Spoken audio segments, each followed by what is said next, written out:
Есүс бидний авралыг болон Тэнгэрийн хаанчлалд орохыг хормын найранд өргөдөн оролцохтой зөвлөсөн байдаг. Тэрээр яагаад үүнийг хормын найртай зөвлөсөн юм бол? Есүс тэдэнд сургаалт зөвлөлөөр дахин айлцсан нь Тэнгэрийн хаанчлалыг хүүгийнхээ хормын найр хийсэн хаантай зөвөрлж болно. Тиймээс та нар гол гудамжаар явж тааралцсан болгоно хоримд морлон эрхийг өөр. Хормын танхим зочдоор дүүрчээ. Хормын найрын чухал элементүүд нь сүйд залуу, сүйд бүсгүй зочид байдаг шүү дээ. Сургаалт зөвөрлөлдөх хааны хүү нь Бурхны хүү болон ирсэн анхны Есүсийг бэлэгддэг. Мөн өргөдсөн зочид нь Есүсийг хүлээн авч Тэнгэрийн хаанчлалд очих итгэгчдийг бэлэгддэг.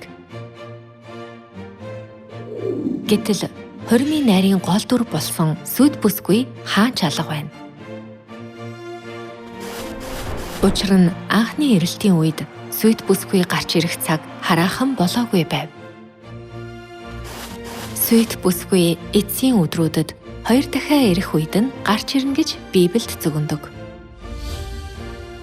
Хурганы хурим болж сүйд бүсгүй нь өөрийгөө бэлдэв.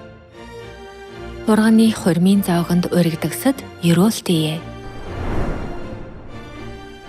Хурмын найранд сүйд залуу болох хурга, хурганы эхнэр хоёр гарч ирж байна.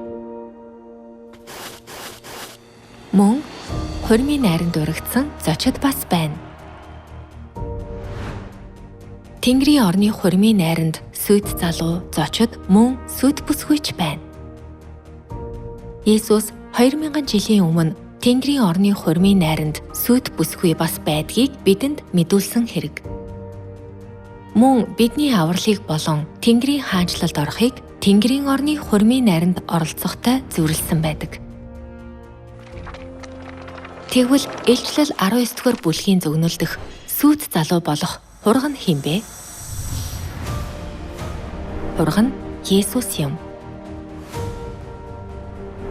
Харин сүйд бүсгүйтэй хамт гарч ирсэн хурга нь эцсийн өдрүүдэд гарч ирэх 2 дугаар Есүсийг бэлэгддэг.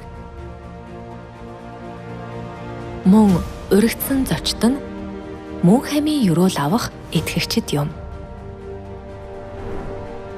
Тэгвэл 2 дахь эрэхт нь гарч ирсэн хурганы эхнэр болох сүйд бүсгүй нь хэн бэ?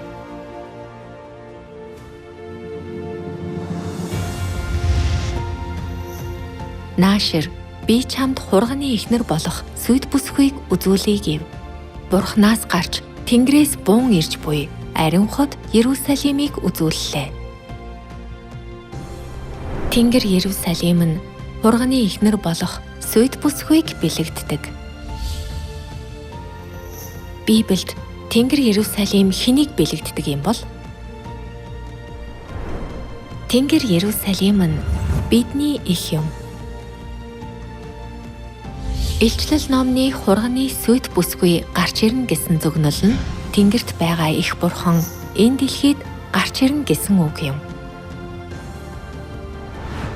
Нэг ясандаа эцсийн өдрүүдэд 2 дугаар Есүс болох эцэг бурхан болон их бурхан гарч ирээд итгэгчдийг Тэнгэрийн орны хурмын найранд урих болно.